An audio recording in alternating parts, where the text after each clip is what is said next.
1 ቢሊዮን ወጣት አፍሪካውያን በሳምንት 7 ቀን ኢንተርኔት ላይ ሲገኙ በሳምንት ውስጥ በቤተ ክርስቲያን ውስጥ የሚገኙት ግን 1 ቀን ብቻ። እስቲ አስሉት፣ 1 እሁድ ብቻ የምናገኛቸው ከሆነ በተቀሩት 6 ቀናት ያለንን እነሱ ላይ ኢንቨስት የምናደርግበትን እድል አስቀድመን አተነዋል ማለት ነው። ጥያቄው ይህ ትውልድ ሊደረስበት ይችላል ወይ የሚለው አይደለም።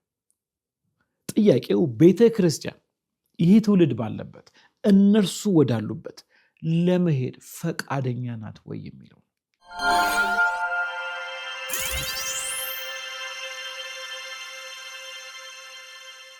በጌታ በኢየሱስ ክርስቶስ ስም ሰላም እላችኋለሁ። እኔ ሳምሶን እስማኤል ነኝ። ይህ ደግሞ ተስፋ ቴክ ነው። የዘመናችንን መሳሪያዎች ለእግዚአብሔር ክብር እንዴት እንደምንጠቀም የምንዳስስበት ፕሮግራም ነው። ይህ ፕሮግራም እየተከታተላችሁን ከሆነ ባለፈው ክፍል 2 ላይ እግዚአብሔር በዘመኑ ያለውን የኮሚኒኬሽን ፕላትፎርሞች እንዴት ለሱ ክብር እንደተጠቀመ ተመልክተናል። ዛሬ ደግሞ ይህንኑ ሐሳብ ጠለቅ ብለን እንመለከታለን። የምናወራው ስለ ዲጂታል ዓለም ብቻ አይደለም። ይህ ዘመን በእኛ ዘመን ያለውን ትልቁን የተግባቦት ፕላትፎርምን ብቻ ሳይሆን በዚህ ዓለም ውስጥ ስለሚኖሩት ሰዎች ጭምር ነው። በዚህ ዓለም ውስጥ ስለተወለደው ትውልድ ነው። ያለ ኢንተርኔት ዓለምን እንደሚመስል ስለማያውቀው ትውልድ ነው። ይህ ክፍል 3 ነው። ዲጂታል ትውልድ የተልእኮ መስኩን መረዳት። ይህን አዲሱን ትውልድ ለመድረስ መጀመሪያ ልንረዳው ይገባል። የተልእኮ መስኩ ተለውጧል። መሳሪያዎቹ ተለውጠዋል።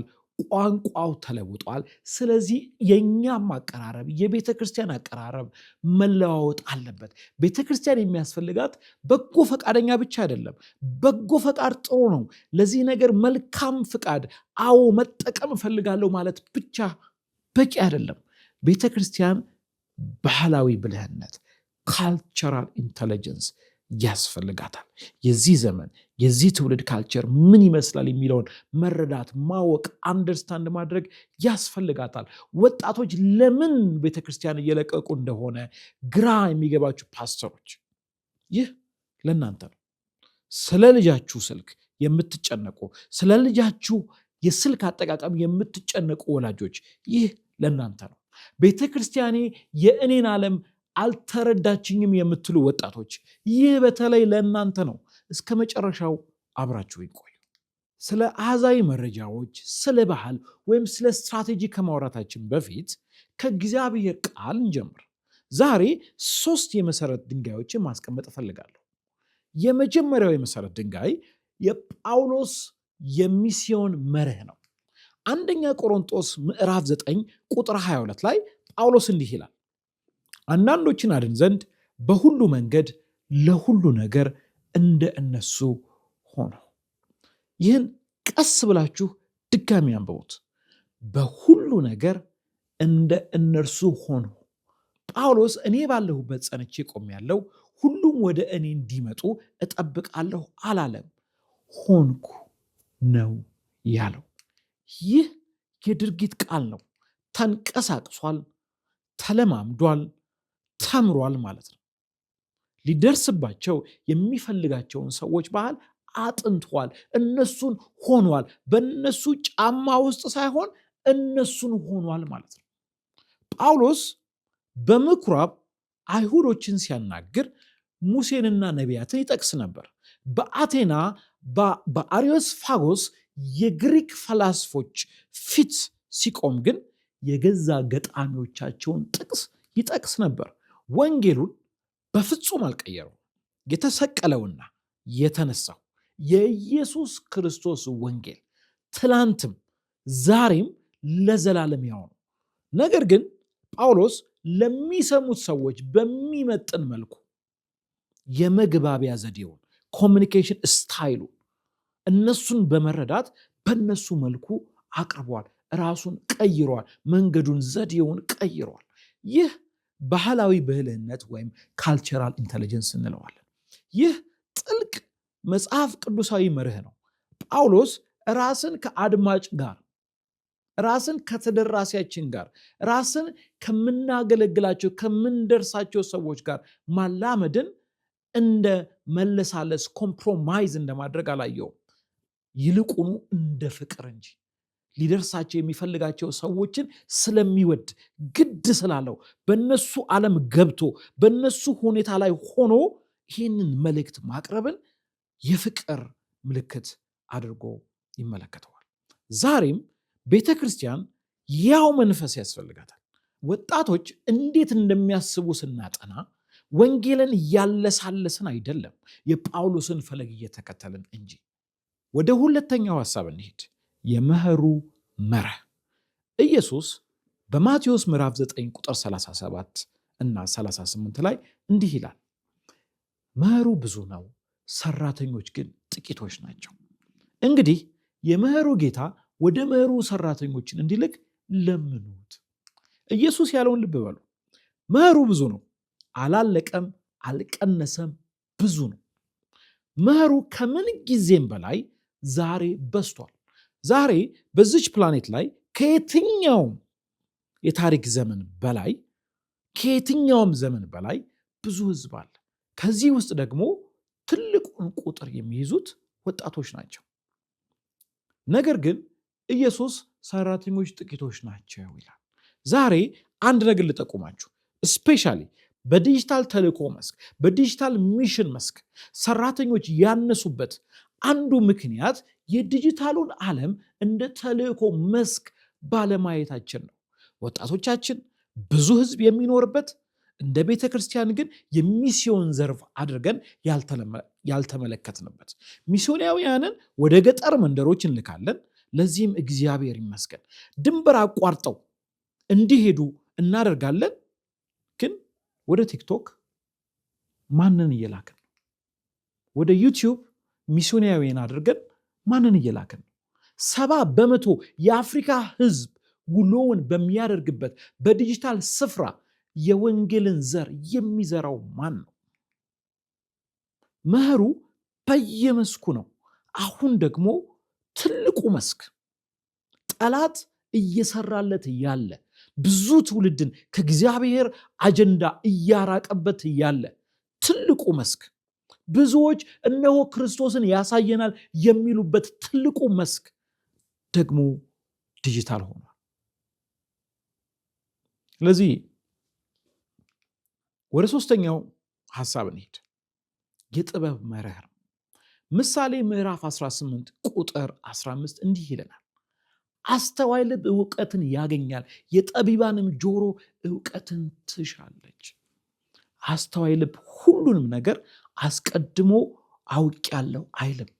ዕውቀትን ይፈልጋል፣ ያጠናል፣ ያዳምጣል፣ ይማራል። ይህንን ትውልድ ለመድረስ ጥበብ ካለን መጀመሪያ ይህንን ትውልድ በትህትና ለማጥናት ፈቃደኛ መሆን አለብን።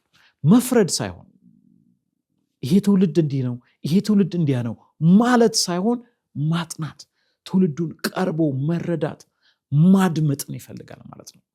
መስበክ ሳይሆን መጀመሪያ ማዳመጥ፣ ከመናገራችን እንዲህ ነው ከማለታችን በፊት ትውልዱን መስማትና ማዳመጥ ያስፈልጋል። ኢየሱስ ያደረገው ይህንን ነው። ኢየሱስ ምኩራብ ውስጥ ተቀምጦ ሰዎች ወደ እርሱ እስኪመጡ አልጠበቅም። እርሱ ወደ እነሱ ሄዷል። ሳምራዊቷን ሴት በዕለት ተዕለት ውሎዋ መካከል ጉድጓዶ አጠገብ፣ ለዛውም በዩኒክ ሰዓት እሷ በምትገኝበት ጊዜ በስፍራዋ በመሄድ ኢየሱስ ሲያገኛት እንመለከታለን። በባህር ዳርቻ ቆሞ ከታንኳ ላይ ሆኖ አስተማር። ምክንያቱም ህዝቡ የተሰበሰበው እዚያ ስለነበር። ስለዚህ ኢየሱስ ሰዎች ወዳሉበት ሲሄድ ሁል ጊዜ እንመለከታለን። የዛሬ ጉድጓድ እነዚህ ትንንሽ ስማርትፎን ስልኮች ናቸው። ታንኳው ፖድካስት፣ ቪዲዮዎች፣ ተለያዩ ኮንቴንቶች ናቸው። ገበያው ደግሞ ማህበራዊ ሚዲያ ነው። እነ ቲክቶክ፣ ዩቲዩብ፣ ሶሻል ሚዲያ። ቤተ ክርስቲያን ዛሬ የምትጠየቀው ጥያቄ ያንኑ የድሮውን ነው። ሰዎች ወዳሉበት ትሄጃለሽ ወይ? አሁን ጥቂት አሃዛዊ መረጃዎችን ልንገራችሁ። እነዚህ ቁጥሮች ዝም ብላችሁ አትስሟቸው፣ ክብደታቸው ይሰማችሁ። 70% የሚሆነው የአፍሪካ ህዝብ ዕድሜው ከ30 ዓመት በታች ነው። ከ10 አፍሪካውያን መካከል 7ቱ ወጣቶች ናቸው። ይህ አሁን ያለው እውነታ ነው እንጂ ትንቢት አይደለም። አፍሪካን በዓለም ላይ በዕድሜ ትንሹ ወጣቶች ያሉባት ህዝብ የያዘች አህጉር ናት። በሚገርም ሁኔታ አፍሪካ አሁን ብቻ ሳይሆን በሚቀጥሉት ዓመታት ብዙ ወጣቶች የሚገኝባት the youngest continent በመባል አፍሪካ ትታወቃለች። the youngest continent today and for the days to come ማለት ነው። ከጥቂት ዓመታት በኋላ በዓለማችን ላይ ከ3 ሰዎች መካከል አንዱ አፍሪካዊ ነው ተብሎ ይገመታል። ይህንን ትልልቅ ተቋሞች በሰሩት ሰርቬይ መሰረት አፍሪካ ወጣት ብቻ ሳንሆን ወደፊትም ወጣት እንሆናለን፣ ዓለምንም ጭምር ከ3 ሰዎች መካከል አንዱ አፍሪካዊ እንደሚሆን የተለያዩ መረጃዎች ይህንን ይናገራሉ። በተለይ በሀገራችን ኢትዮጵያ አማካኝ ዕድሜ 19 ዓመት ገደማ ነው። ግማሹ ህዝባችን ዕድሜው ከ19 ዓመት በታች ነው። እኛ የህፃናት የታዳጊዎችና የወጣቶች አገር ነን። እሁድ ቤተክርስቲያን ተቀምጣችሁ ዙሪያችሁን ስትመለከቱ በዓለም ላይ ካሉ ትንሹ ህዝብ ወጣቶች ያሉበት ከያዙ ሀገራት አንዷን እያያችሁ እንደሆነ ልብ እንድትሉ ፈልጋለሁ። አሁን ዋናው ጥያቄ ይህ ነው። ይህ ትውልድ መረጃውን ከየት ነው የሚያገኘው?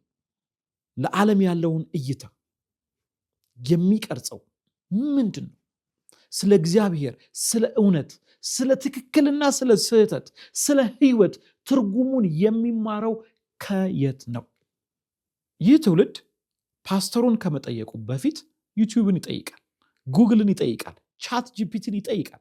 ወደ ቤተ ክርስቲያን ቤተ መጽሐፍት ከመሄዱ በፊት ስለ እምነቱ ጥያቄ ሲኖረው እግዚአብሔር አለ ወይ ብሎ ሲጠይቅ መከራ ለምን ይበዛል? መጽሐፍ ቅዱስ ስለ ሪሌሽንሽፕ ስለ ግንኙነት ምን ይላል ብለው ዩቲዩብ ላይ፣ ቲክቶክ ላይ፣ ቻት ጂፒቲ ላይ፣ ዲፍረንት ፕላትፎርሞች ላይ ሰርች ያደርጋሉ። ስለዚህ ኢንተርኔት መጀመሪያ ያመጣላቸው መረጃ፣ እነዚህ ሰርች ኢንጂኖች፣ እነዚህ ፕላትፎርሞች መጀመሪያ የሚያመጡላቸው መረጃ የነሱ አስተማሪዎቻቸው ይሆናሉ። ወላጆች፣ የቤተ ክርስቲያን አገልጋዮች፣ እኔና እናንተ ትውልዱን ከማገልገላችን ከማስተማራችን በፊት ለዚህ ዓለም ይህ ትውልድ ያለውን እይታ በእነዚህ ትንንሽ ስክሪኖች አልፎ የነሱን ወርልድ ቪው በዚህ የሚመጣው መረጃ ቅርጽ ይሰጠዋል ወይም አመለካከታቸውን ሼፕ ያደርጋል ማለት ነው። ይህን ደግሜ ልናገረው ፈልጋለሁ። አልጎሪዝሙ የመጀመሪያው አስተማሪያቸው ነው። ፓስተራቸው ወይም ወላጆቻቸው ወይም ጓደኞቻቸው ሳይሆኑ አልጎሪዝሙ የነሱን አመለካከት የነሱን እይታ ሼፕ ያደርጋል። ስለ ፍቅር ያለንን አመለካከት ልጆቻችን በቤትና በቤተ ክርስቲያን ከመማራቸው በፊት፣ ወጣቶቻችን በአብዛኛው ብዙ ቤተ ክርስቲያኖች ወደ ትዳር ሲገቡ ለ3 ወር አስተምረን ወደ ትዳር እንዲገቡ የምናደርግበት ፕሮሰስ እንዳለ በአብዛኛው ይታወቃል። በሚዲያ ግን ዓለም ትውልድን ገና ከልጅነታቸው ጀምሮ ለነዚህ ነገር ያላቸውን አመለካከትን እንደምትቀርጽ እንመለከታለን። ስለዚህ በቀን ከ1000 በላይ የማህበራዊ ሚዲያ መልእክቶችን ይሄ ትውልድ ይመለከታል። ከተጽዕኖ ፈጣሪዎች፣ ከአዝናኞች፣ ከፖለቲከኞች፣ ከሐሰተኛ መምህራን የሚመጡ በብዙ ሺዎች ያሉ መልእክቶችን በእያንዳንዱ ቀን በስክሪን በኩል የዓለምን እይታ በአእምሯቸው ውስጥ ይፈሳል። ቤተ ክርስቲያን እሁድ ትሰራለች። ዓለም 24/7 ለ24 ሰዓት በእነዚህ በትንንሽ ስክሪኖች ይሰብካል። ታዲያ ቤተ ክርስቲያን የት ናት? ቤተ ክርስቲያን እሁድ ትመጣለች። ምናልባት ደግሞ ረቡዕ የጸሎት ፕሮግራም ይኖራል። በሳምንት ቢበዛ 2፣ 3፣ 4 ሰዓት በጣም ቢበዛ 6 ሰዓታት። ዓለም ግን እረፍት የላትም። ሰኞ ጠዋት ገና ከእንቅልፋቸው ሲነቁ ዓለም ትሰብካለች። ምሳ ሰዓት ኢንስታግራም ሲከፍቱ ዓለም ትሰብካለች። እኩለ ሌሊት ቲክቶክን ሲከፍቱ ዓለም ትሰብካለች። ነገር ግን በደንብ ስሙኝ፣ ይህ የወጣቶች የእምነት ማጣት ቀውስ አይደለም፣ የቤተ ክርስቲያን በወጣቶች ስፍራ ያለመገኘት እንጂ። ቤተ ክርስቲያን እውነት አላት። ዘላለም የማይለወጠው የኢየሱስ ክርስቶስ ወንጌል አለ። ነገር ግን ያልተገኘ እውነት ሊለውጥ አይችልም። ሰዎች ባሉበት ቦታ የሌለ እውነት ሊደርሳቸው አይችልም። ይህ ትውልድ ደግሞ የሚኖረው ኦንላይን ነው። ሁለት ምስሎችን ልሳልላችሁ፣ ልዩነቱን በግልጽ እንድታዩ ትፈልጋለሁ። አንደኛው ምስል የለመድነው ትራዲሽናል የወንጌል ስርጭት ነው። በአዲስ አበባ የምትገኝ አንድ ቤተክርስቲያን የወንጌል ስርጭትን ለማድረግ ወሰነች። ኮሚቴ ተቋቋመ፣ ገንዘብ ተሰበሰበ፣ 5000 ትራክቶች ታተሙ። ቅዳሜ ጠዋት ቮለንቲሮችን፣ የቸርች አባላቶችን ወደ መርካቶ ይዛ ወጥታ መርካቶ መናኸሪያ አካባቢ፣ ዩኒቨርሲቲዎች አካባቢ ለ3 ሰዓታት ለመንገደኞች ወንጌልን ትራክትን በመጠቀም ተሰበከ። ትራክቶችም ታደሉ፣ ተሰጡ። ከባድ ስራ ነው ማለት ማያናግሩ ሰዎች አሉ። ምንም እንደምናውቀው ብዙ አልፎ ሄዶ ሰዎችን አስቆሙ የምስራችን ወንጌል በማካፈል ትራክትን እየሰጠን የምናካፍልበት አንዱ መንገድ ነው። አንዳንዶች ጥለውት ይሄዳሉ፣ አንዳንዶች ይቀበላሉ። በቀኑ መጨረሻ ምናልባት 3000 ትራክቶችን አከፋፍለን ከነዚህ ውስጥ ደግሞ 500 ሰዎች ምናልባት አንብበውት ከነዚህ ውስጥ ምናልባት 5 ሰዎች 10 ሰዎች ጌታን ተቀብለው እሁድ ቤተክርስቲያን ሊመጡ ይችላሉ። ትራክትን ማደል እየተቸው አይደለም። እኔ ራሴ አድርጌዋለሁ። በየመንገዱ ቆመን ለአንድ ነፍስ መዳን ምክንያት የሆነ ማንኛውን መሳሪያ ሊከበር ይገባል። እንደ ግሬት ኮሚሽን ሚኒስትሪ 4ቱ መንፈሳዊ ሕጎች የምትለውን ትራክት እንደምታውቋት ተስፋ አደርጋለሁ። እሱም በመጠቀም ትናንትም አሁንም እያገለገልንበት እንገኛለን። አሁን ደግሞ ሁለተኛውን ምስል ይሁ አንዲት ወጣት ኢትዮጵያዊ ታማኝ ሜሮን እንበላት፣ የ24 ዓመት የዩኒቨርሲቲ ተማሪ ናት። ትልቅ አገልግሎት የላትም፣ ግን ጥሩ ማይክራፎን ያለው ስልክና የምትናገረው ታሪክ አላት። እንዴት እግዚአብሔር በሷ ህይወት እንደሰራ፣ እንዴት ከከባድ ነገር ውስጥ እንደታደጋት፣ አባት እንደሆናት፣ በዩኒቨርሲቲ ቆይታዋ ከጭንቀት ወይም ከአንዛይቲ እንዴት እንዳዳናት የ20 ደቂቃ በፖድካስት መልክ ቀርጻ ለቀቀች። በግልጽነትና በእውነተኝነት ይህንን ነገር አካፈለች። በተለያዩ ፖድካስት ፕላትፎርሞች በዩቲዩብ፣ ስፖቲፋይ፣ አፕል ፖድካስት በእነዚህ ሁሉ ለቀቀችው። በአንድ ሳምንት ውስጥ ከ10,000 በላይ ሰዎች አዳመጡት። ከአዲስ አበባ፣ ከአሜሪካ፣ ከኬንያ የስደተኞች ካምፕ ውስጥ ካሉ ቤተክርስቲያን ገብተው የማያውቁ የጅማ ተማሪዎች ድረስ 10,000 ጆሮዎች ወንጌልን በአንዲት ወጣት ምስክርነት ምክንያት ሰሙ። ሌላ ምሳሌ ልጨምርላችሁ።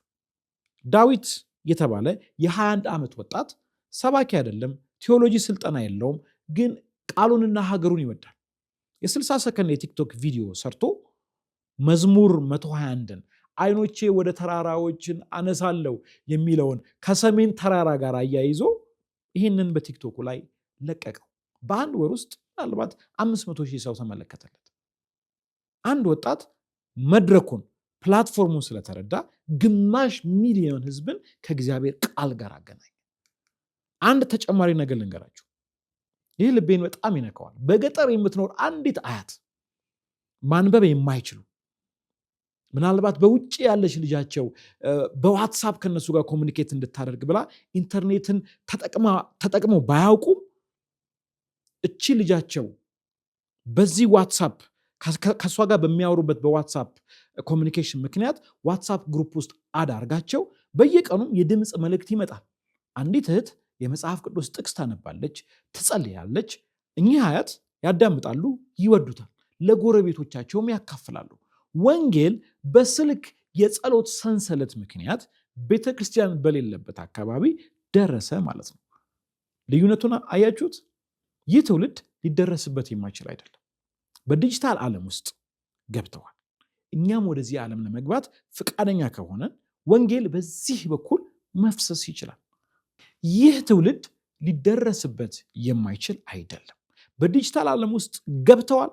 እኛም ወደዚህ ዓለም ለመግባት ፈቃደኛ ከሆነን ወንጌል በዚህ በኩል መፍሰስ ይችላል። ብዙዎችን መድረስ ይችላል። መሳሪያዎቹ ተቀይረዋል። ተልእኮ ግን ያው ነው። ሂዱ ነው የተባለው። ዛሬም ደግሞ አብዛኛው ህዝብ ያለው በስልክ ውስጥ ኦንላይን ስለሆነ ወደዚያ ልንሄድ ይገባናል። ቤተክርስቲያን ምን ያስፈልጋታል? ባህላዊ ብልህነት ካልቸራል ኢንተለጀንስ የሚለውን ቃል ከዚህ በፊት ተጠቅሜያለሁ። ባህላዊ ብልህነት ማለት ሌላ ባህልን የመረዳት የማክበርና ውጤታማ በሆነ መንገድ የመግባባት ችሎታ ነው። አንድ ሚስዮናዊ ከኢትዮጵያ ወደ ሱዳን፣ ወደ ሶማሊያ፣ ወደ ተለያዩ አካባቢዎች ስንልክ ስለሚሄድበት ባህል፣ ቋንቋ፣ እሴቶችን እናስተምራለን። ያለ ዝግጅት አንልከው። እኛ ግን የዘነጋ ነው የዲጂታሉ ዓለም የራሱ የሆነ ባህል ያለው ስፍራ መሆኑን ነው። የራሱ ቋንቋ፣ የራሱ እሴትና የራሱ ሪትም አለው። ያንን ሳንረዳ ወደዚያ የምንገባ ከሆነ ውጤታማ አንሆን። ስለ ዲጂታል ትውልድ ቤተክርስቲያን ልትረዳ የሚገባቸውን ጥቂት ነገሮች ላሳያችሁ። ከስልጣን ይልቅ እውነተኝነትን ፎከስ ያደርጋሉ። ኦተንቲሲቲን ፎከስ ያደርጋሉ። ፓስተር፣ ዶክተር እነዚህ ማዕረጎች ስላሉን ይሄ ትውልድ አይሰማን ወይም አይከተለን። ምናልባት ፓስተር መሆናችን፣ ዶክተር መሆናችን በር ሊከፍትልን ይችላል። እንዲሰሙን የሚያደርገን ግን እውነተኛነታችን ነው። በቲቪና በማህበራዊ ሚዲያ ብዙ አስመሳይነትን ስላዩ እውነተኛ ያልሆነ ነገርን የማሽተት ችሎታቸው ከፍተኛ። ክርስትናችሁ እሁድ በመድረክ ላይ ብቻ ከሆነ አይከተላችሁም። ወደ ሁለተኛው እንሂድ። መረጃን በአጭርና በምስል መልኩ ማየትን ይፈልጋሉ። በኢንተርኔት ላይ የአንድ ሰው ትኩረት ከ8 እስከ 15 ሰከንድ ብቻ ነው ይባላል። ይህ ማለት ትውልዱ ሰነፍ ነው ማለት አይደለም። ትኩረታቸውን የሚሰርቁ ብዙ ነገሮች ስላሉ መራጭ፣ ፊልተር የሚያደርጉ ሆነዋል ማለት ነው። ሐሳባችንን ለማካፈል 15-20 ደቂቃ እስክንቆይ ቆሞ አይጠብቁንም ማለት ነው። ትኩረታቸውን ለማግኘት ጥራት ባለውና ግልጽ በሆነ መንገድ ማቅረብ አለብን ማለት ነው። ወደ ሶስተኛው እንሂድ። ይህ ትውልድ ምንም እንኳን ከዓለም ጋር ኮኔክትድ ቢሆንም ብዙ መረጃዎችን ኮንሱም የሚያደርግ ቢሆንም ሎንሊ የሆነ ብቸኛ የሆነ የተገናኘ ግን በጥልቅ ብቸኝነት የሚሰማው ትውልድ ነው። አንድ ወጣት በዚህ ጊዜ ከተለያዩ ከተሞች ያሉ ሰባኪዎችን፣ ከአዲስ አበባ፣ ከሐዋሳ፣ ከኢትዮጵያ ውጭ ያሉ ሰባኪዎችን፣ ዘማሪዎችን፣ መልእክቶችን በቀላሉ በስልኩ ይመለከታል።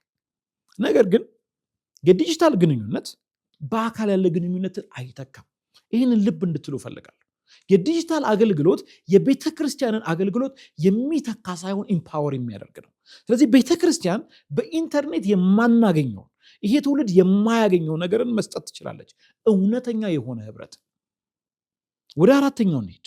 ጥልቅ የሆነ የቴዎሎጂ ጥያቄዎችን በኢንተርኔት ይሄ ትውልድ ይጠይቃል። ይህ ትውልድ ጥልቅ ነገርን አይፈልግም ብላችሁ አታስቡ። ስለ ስቃይ፣ ስለ ፍትህ፣ ስለ ማንነት ጥያቄ አላቸው። ቤተ ክርስቲያን በእነዚህ ቦታዎች መልስ ካልሰጠች ዓለማውያን ፈላስፎች መልስ ይሰጧቸዋል። ያ ስፍራ ባዶ መሆን የለበትም። እንደ ቤተ ክርስቲያን ለነዚህ ጥያቄዎች መልስ ይዘን ለትውልዱ በዚህ ስፍራ ልንገኝ ይገባናል። አምስተኛ፣ ተመልካች ብቻ ሳይሆን ተሳታፊ መሆንን ይፈልጋሉ። ቤተ ክርስቲያን መጥቶ ተቀምጦ ሰምቶ መሄድ ለዚህ ትውልድ አይበቃው። የራሳቸውን ችሎታ ግራፊክስ ዲዛይን፣ ቪዲዮ ኤዲቲንግ፣ ሙዚቃ፣ ጽሁፍ ለመንግስቱ መጠቀም ይፈልጋሉ። አብሮ ሰራተኛ መሆን ይፈልጋሉ። እድል ከሰጠናቸው ይተጋሉ፣ ካልሆነ ግን ይተዋሉ። ወጣቶች የመሪዎችን፣ የሽማግሌዎችን የነሱን ጥልቅ የሆነ ጥበብን፣ እውቀትን ይፈልጋሉ፣ ምክርን ይፈልጋሉ። ከስኬታቸው ብቻ ሳይሆን ከውድቀቶቻቸው የሚያካፍሏቸውን የመሪዎችን ምክርን ይሻሉ። አት ሴም ታይም ደግሞ ሽማግሌዎች የወጣቶችን የቴክኖሎጂ ችሎታን፣ የፈጠራ ተሰጥኦን ይፈልጋሉ። ሁለቱም ትውልድ ተደጋግፈው ቢሰሩ ቤተ ክርስቲያን የማይበገር ኃይል ይኖራታል። ቴዎሎጂውን፣ ስታስቲክሱንና ማዕቀፉን ነግሬያችኋለሁ። አሁን ወደ ስራ እንግባ። በዚህ ሳምንት አንድ ቻሌንጅ ሰጣችኋለሁ። እድሜያችሁ 19 ይሁን 90፣ ይህ ለሁላችሁም ነው። በዚህ ሳምንት አንድ ወጣት ቃለ መጠይቅ አድርጉ። የግድ ማይክራፎን፣ ካሜራ ይዛችሁ መሆን የለበትም። ቡና እየጠጣችሁ መንገድ ላይ ወይም በስልክ ሊሆን ይችላል። አንድ ወጣት ከ15 እስከ 30 ዕድሜ ውስጥ የሚገኝ ጋር ተገናኙና ይህንን አንድ ጥያቄ ጠይቁት። ቤተ ክርስቲያን ስለ አንተ የኢንተርኔት ዓለም፣ ኦንላይን ዓለም ምን እንድትረዳ ትፈልጋለህ? ጥያቄውና ዋነኛ የዚህ ተግባር ክፍል ማዳመጥ ነው። አታርሟቸው፣ አታቋርጧቸው፣ ጥቅስ እየጠቀሳችሁ አትከራከሩ፣ ዝም ብላችሁ አዳምጡ። በዚህ ዘመን በ2018 ወጣት ሆኖ ክርስቶስን መከተል ምን እንደሚመስል ይንገሯችሁ። ፓስተር ከሆንክ በቤተ ክርስቲያን ያለ አንድ ወጣት ጋብዘህ አዳምጠው። ወላጅ ከሆንክ ልጆችህን አዳምጥ። ዓለምህን እንድረዳ እርዳኝ በለው። ኢንቴንሽናል ሆነን ሆን ብለን የነሱን ዓለም ለመረዳት አንድ እርምጃ እንራመድ። በዚህ ሳምንት መግባባትን እንጀምር፣ ማድመጥን እንጀምር። ወደ ትውልዱ፣ ወደ ወጣቶቻችን፣ ወደዚህ ዲጂታል ዘመን፣ በዚህ በዲጂታል ዓለም ወደ ተፈጠረው ትውልድ እንቅረብ። የተማራችሁትን እንደተለመደው በሃሽታግ ተስፋቴክ አጋሩ። አብረን እንጸልይ። የሰማዩ አባታችን ሆይ በትህትና ወደፊትህ እንመጣለን። አንዳንድ ጊዜ ይህንን ትውልድ ሳንረዳ እንደወደድናቸው እንነግራቸዋለን። ሳናዳምጣቸው ሰብከናቸዋል። ዓለማቸውን ሳናውቅ ፈርደንባቸዋል። ጌታ ሆይ ይቅር በለን። አንዳንዶችን ያድን ዘንድ ለሁሉ ነገር እንደነርሱ የሆነው የሐዋርያውን ጳውሎስን መንፈስን ስጠን። ሕዝቡን አይቶ እንደማይረዱ በጎች ስለነበሩ የራራላቸውን የኢየሱስን ዓይን ስጠን። ይህንን ፕሮግራም ለሚከታተሉ ወጣቶች ሁሉ እንጸልያለን። የዲጂታሉን ዓለምን ተጽዕኖ፣ ብቸኝነትን፣ ግራ መጋባትን ጌታ ሆይ በዚህ ስፍራ አንተ አገኛቸው። ለፓስተሮቻችን፣ ለወላጆቻችን፣ ለመሪዎቻችን ደግሞ እግዚአብሔር አባት ሆይ የማዳመጥን ልብ እንድትሰጥ ጌታ ሆይ ተራምዶ ይህንን ትውልድን የመስማትን ልብ እንድትሰጥ ጌታ ሆይ እንጸልያለን። በትውልዶች መካከል ያለውን ይህንን ግንብ፣ በትውልዶች መካከል ያለውን ክፍተት ጌታ ሆይ ድልድይ እንድንሰራበት ጌታ ሆይ በትውልዶች መካከል ያለውን የግንብ ግድግዳ አፍርሰህ የፍቅር ድልድይን ጌታ ሆይ አንተ ስራ። መከሩ ብዙ ነው፣ ሰራተኞች ግን ጥቂቶች ናቸው። እንግዲህ ጌታ ሆይ እኛን ላከን። በጌታ በኢየሱስ ክርስቶስ ስም አሜን። ዛሬ አብራችሁን ስለነበራችሁ አመሰግናለሁ። የዚህን ሳምንት ፈተና እንዳይረሳችሁ ማዳመጥ ላይ አተኩሩ። ሰርች አድርጎ ኦንላይን ምንድነው ወጣቶች የሚያዩት? ምንድነው የሚመለከቱት? ከወጣቶቻችን አንደበት እንስማ። ዓለማቸውን፣ ዙሪያቸው ምን ይመስላል የሚለውን እናዳምጥ። በሚቀጥለው ሳምንት በተስፋቴክ የተጽዕኖን አልጎሪዝም፣ ቴክኖሎጂ የምናምነውን ነገር እንዴት እንደሚቀይር፣ አመለካከታችን፣ አስተሳሰባችን ቴክኖሎጂ እንዴት ሼፕ እንደሚያደርግ አብረን እንመለከታለን። የዩቲዩብ ቻናላችንን ሰብስክራይብ ማድረግ አሁንም አይርሱ። እኔ ሳምሶን እስማኤል ነኝ። በክርስቶስ ስር ሰዳችሁ ለፉ። በዲጂታሉ ዓለም በዓላማ ተመላለሱ። እግዚአብሔር ይባርካችሁ።